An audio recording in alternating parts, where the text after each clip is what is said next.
Welcome to Agmax. Andhra Pradesh ప్రభుత్వం రైతులకు ఆర్థిక భద్రత కల్పించేందుకు చనిపోయిన పశువులకు ప్రత్యేక బీమా పథకాన్ని అమలు చేస్తోంది.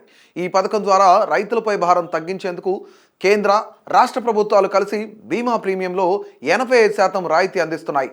రైతులు కేవలం 15% మాత్రమే చెల్లిస్తే సరిపోతుంది. ఈ బీమా పథకం ద్వారా ఆవులు, గేదెలు, మేకలు, గొర్రెలు వంటి మూగ జీవాలకు పూర్తి బీమా కవరేజ్ లభిస్తుంది.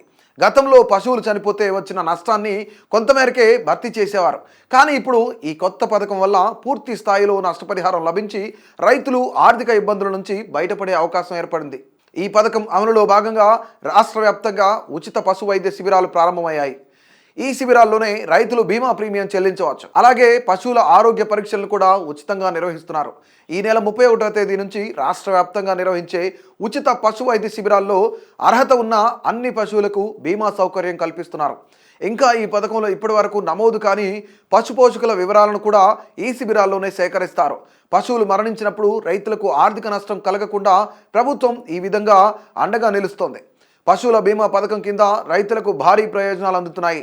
ఉత్పాదకత దశలో ఉన్న ఆవులు, గేదెలకు 30,000 వరకు, నాటు పశువులకు 15,000 వరకు బీమా కవరేజ్ లభిస్తోంది. అలాగే మేలుజాతి ఎద్దులు, దున్నలకు 30,000, నాటు ఎద్దులు, దున్నలకు 15,000 రూపాయల వరకు బీమా సౌకర్యం కల్పిస్తున్నారు. 30,000 విలువైన పశువుకు మొత్తం బీమా ప్రీమియం 1920 కాగా ఇందులో 85% అంటే 1632ను కేంద్ర, రాష్ట్ర ప్రభుత్వాలు భరిస్తాయి. రైతులు కేవలం 15% అంటే 288 రూపాయలు మాత్రమే చెల్లిస్తే సరిపోతుంది.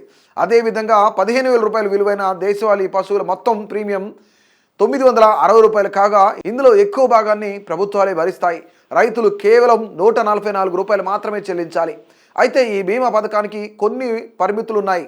ఒక రేషన్ కార్డు ఉన్న కుటుంబానికి లేదా ఒక కుటుంబానికి గరిష్టంగా 10 ఆవులు లేదా గేదెలు, 100 మేకలు లేదా గొర్రెలు, 50 పందులకు మాత్రమే ఈ బీమా వర్తిస్తుంది.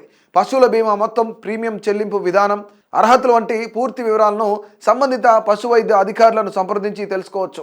ఈ పథకం ద్వారా ప్రభుత్వం రైతులను ఆర్థికంగా ఆదుకుంటూ పశుపోషణను మరింత ప్రోత్సహిస్తోంది.